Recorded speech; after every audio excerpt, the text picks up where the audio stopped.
I always feel that when I say I'm nervous, it goes away. So I'm nervous.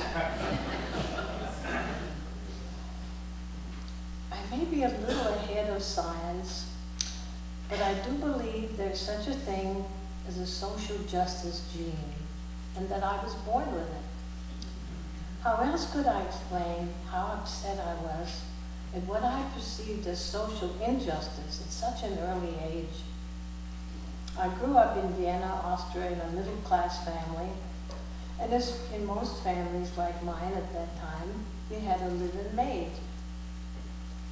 I must have been somewhere between 5 and 7 years old when I realized that during the winter, while my mother, my sister, and I ate in the warm dining room, Mitzi had to eat her meals in the unheated kitchen.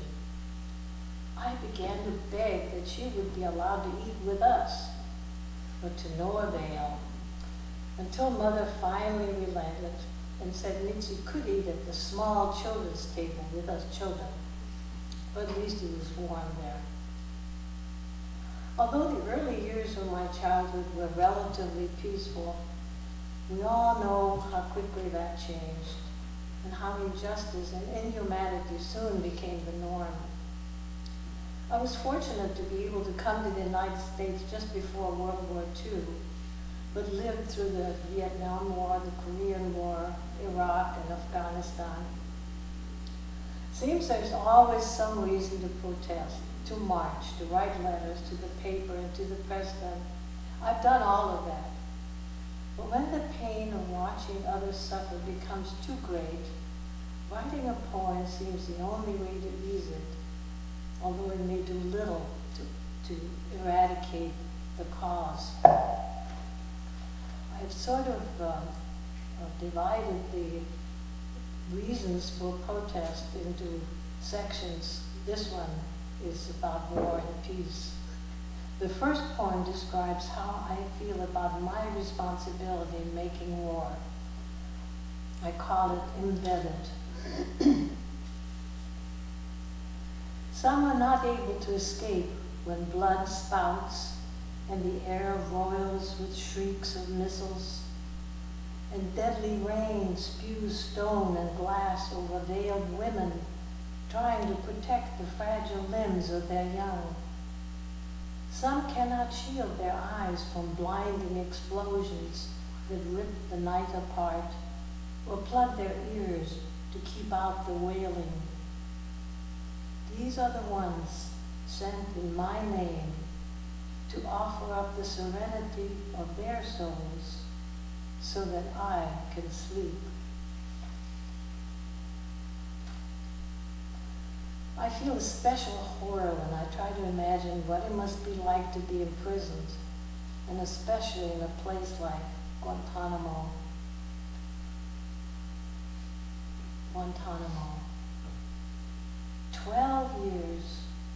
12 years in this one-eyed cell, every move recorded, every sound, all connections cut, tribal lifelines severed, as mornings become nights, and days again, and nights. Sounds bend against steel walls. Even prayers cannot rise against the rigors of an iron roof. Nature is as distant as a mother's hand. An occasional insect barely breathes for a day. Leaves and clouds may briefly enter dreams, but vanish quickly at the clang of chains. 12 years of sons and daughters growing without fathers, houses left to crumble, and no one listening to pleas of innocence, and no one to create a just tomorrow.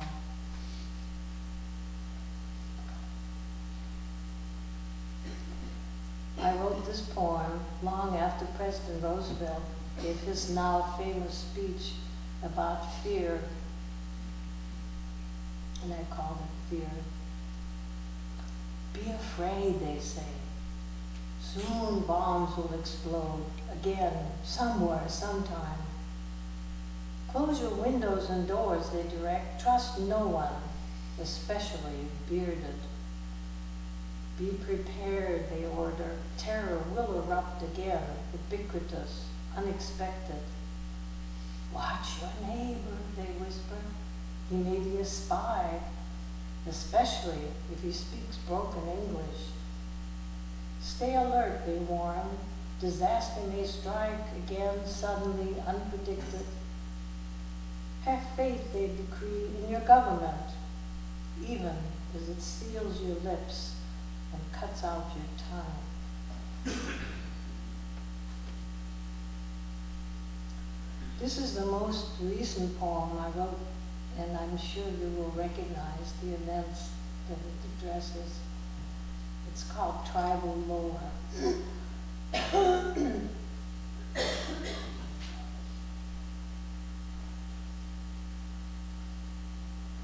It would be easy to hate their entire tribe, hooded, turbaned monsters looming over a hapless prisoner, menacing blade held at the nape of his neck.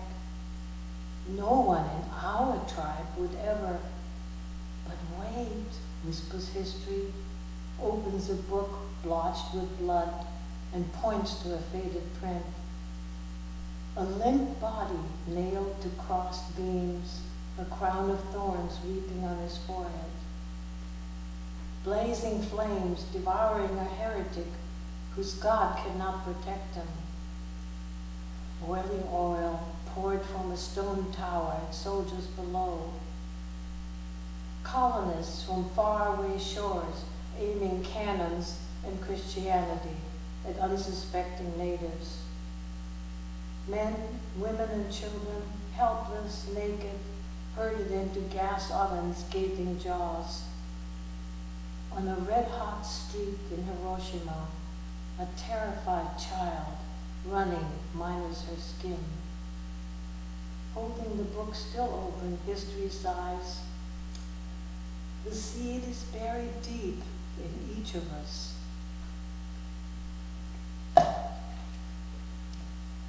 Some wars may seem less traumatic than others, but can still inspire a poem of protest. I call this one Unwinnable War. It's a battle with no end in sight between me and an army, each of whose soldiers is smaller than one of my eyelashes.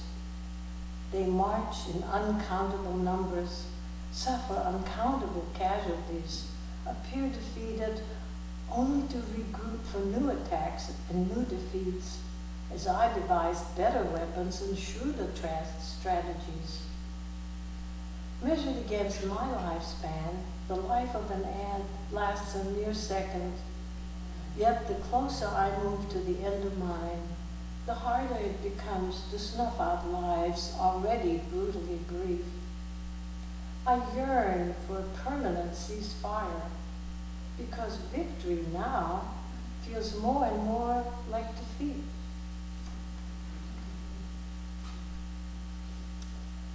Now this section is about inequality, of which there's a lot. The way we treat each other continues to call for protest. I was moved and deeply touched to write Born into Brothels after seeing a TV documentary about children in India who were given cameras and taught how to use them. There's nothing called hope in my future, says Abhijit, his large eyes hooded. Heartbreakingly beautiful, these children of whores in Kolkata. Their dark skins shine, their limbs move like the limbs of trees. Their slim fingers weave the air when they speak. Shanti dances, her yellow dress a bright flag. Tapasi smiles, runs barefoot over a pack of dirt, the copper ornament dangling from her agitated nose. And Abhijit, the boy, wise way beyond his years, captures the good and the bad, the ugly and brutal and the rarely beautiful in the lens of his new camera, his one small possibility of escape.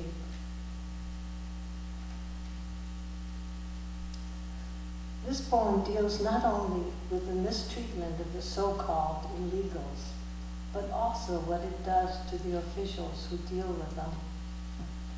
And I call it illegals. They walk wearing blue jeans and blue dresses, large straw hats and light brown shoes. They carry plastic bottles with insufficient water and plastic bags with insufficient food. The unforgiving sand swallows their footprints. The unforgiving sun sears their skins. Sometimes only a comb or a small wooden cross remains on bones sheared white by the voracious wilderness. Those who find them on the other side of the border, whose gloved hands bag corpses bearing no names, who have not heard the songs sounded from that skull, have not felt the warmth these rigid fingers held, zip the body bag, seal the record, become inevitably as seared as the desert sand. We don't have to travel far to see these scenes. This one's called Charity. Got some extra change? Spare a dime? Eyes look at me, souls behind those eyes. Will she buy booze, crack, heroin? Will he be retching behind a bush at nightfall? Why, oh, why can't I fix it for them? Once 5 fishes fed a multitude. Once a loaf of bread grew with need. Where are the hands to heal, arms to hold all these sorrows? Pass the pencil, please. Evade the searching gazes. Too deep, too dangerous. At all stages of life, our fellow human beings can be in need of protection. It was another documentary which inspired this poem. It was about Willie. Willie, 9 years old, and nobody's little boy. No one to save him from the system. Locked doors, barred windows, long nights shivering in his narrow bunk, crying, "Mama, Mama," till the guard yells, "Shut up, you," driving the fear inward, making a chill place where light should live. Long years with no answers to questions, no nurture for the needs of a mind groping for growth. But he does learn to hit before being hit, attack before being attacked, slash before being slashed. No one to touch him gently, listen when he speaks softly. So he learns to shout hate for the system that shaped him, chains him, fears him, but cannot let him go, cannot let him go. Women still suffer in abusive marriages even today, and this one is for better or worse. She isn't supposed to think, just listen and do. Just pretend there's empty space between her ears. When the contract was signed, the I do still echoing, somehow what he promised and what she promised didn't mesh. His heavy hand lies across her thigh, warm but confining, generous but always directing. She tries to stand tall, tries to speak her mind, lift that weight from her body, but her voice falters when it encounters the unyielding back, the closed ears.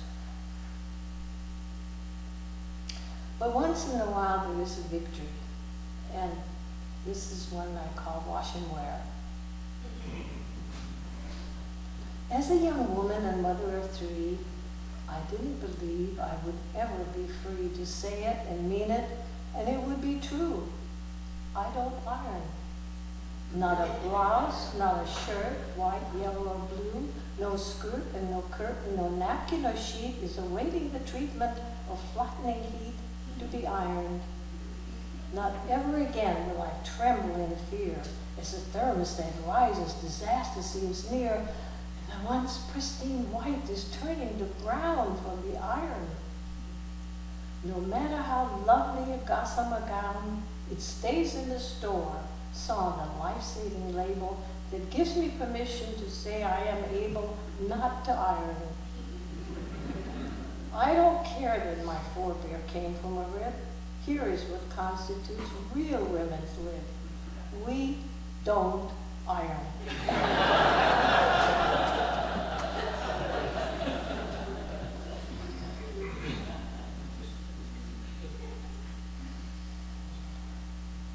Even at the end of life, we often need the voice of protest.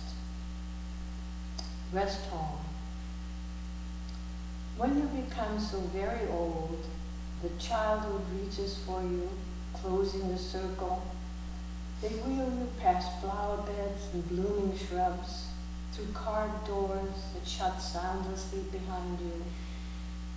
You're one more stiff-limbed skeleton sitting in rows along carpeted corridors, fed, bathed, bedded down, resurrected. Death will not be the great adventure to seek you out alone, dreaded yet awaited, trembling like a lover, but a faceless executioner who does not even know your name.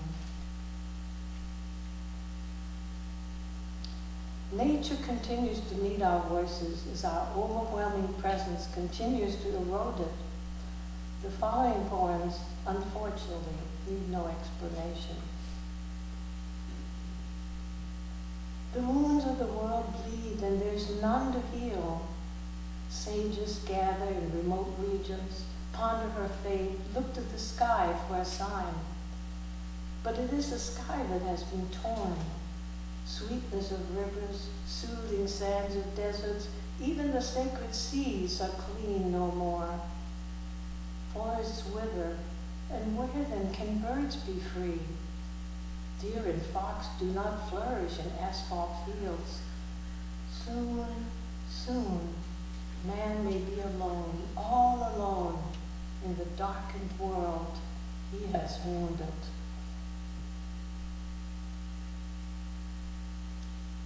Drought. The trees dying sear her heart, leaves turning brown, edges furrowed, clinging to branches too arid to nourish, drifting down like weary butterflies. At first only a few, most of them still green, but soon she could see them wither, and then the slightest breeze tore them loose. She kept looking for new growth, willed life to flow from roots through trunk to tips of leaves. Finally, one gusty evening stripped the last leaves. Only a ragged nest, empty now, huddled in a crooked elbow.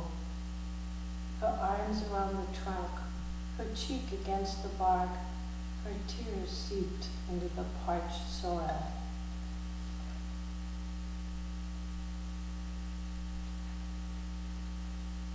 Conversation with the deity. Why, O Lord, did you make the flea to bite my dog and to torture me, to lay its eggs in every rug, a thoroughly unpleasant bug? And why, O Lord, did you make the fly to carry germs from every sty, spreading illness and disease, an insect destined to displease? And why, O Lord, did you make the bee to carry pollen from tree to tree, making honey, shaping wax, but leaving welts when it attacks? They say, O Lord, that you are wise and tolerate no compromise. But if you ever populate another planet you create, try to make a place in which there are no insects causing itch. And I will leave you with, live lightly on the land. Live lightly on the land. Oh, walk softly on those tender grasses.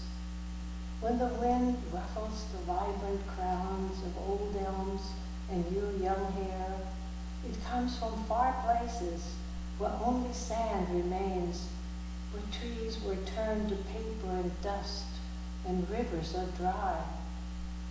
Walk gently over the green and the fresh flowers of spring. Listen to the land. It breathes us out as you breathe in. Its waters moisten your skin. Its seeds need your nurture, even as they feed you. Deal lovingly also with the mouse, whose tiny cries could be lost when eagles shout. Walk softly in the sand. Live lightly on the land.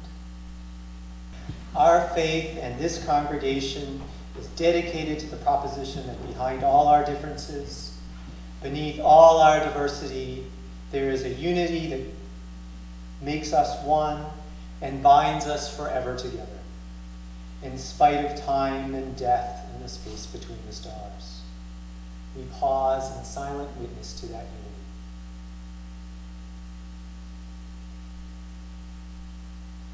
May the blessings of love be upon you. May love's peace abide with you. May love's presence illuminate your heart, now and forevermore. So be it. Amen. Blessed be. And now, as we extinguish the light of our communal chalice, our service truly begins.